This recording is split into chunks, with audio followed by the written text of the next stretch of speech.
I will introduce you to the microscope case Microm workshop.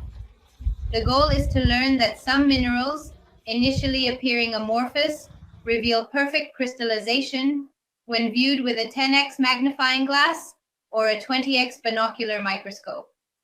And we will also be able to see other very interesting things, such as inclusions that the crystals have.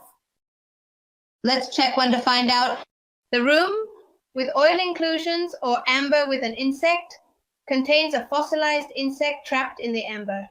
We take this blue Zorita, we pick it up, and then we place it carefully in.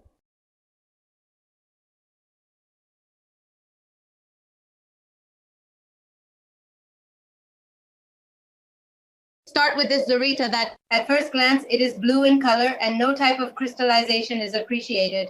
We will start with the 10x magnifying glass. With light, the visual enlargement is more noticeable, but the complete appreciation of it remains elusive. We switch to the binoc microscope with dosage. It is amazing to witness the crystals.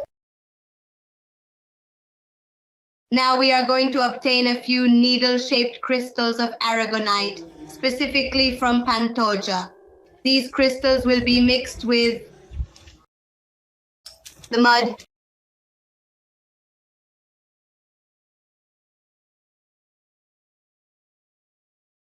and we value and appreciate all of them. The facets are flawless. In addition, they are expertly finished. Here we can observe additional samples that seemingly lack interest, or else we would be unaware of their nature. It is amazing to witness the quantity of small minerals with varying crystallizations and diverse colors.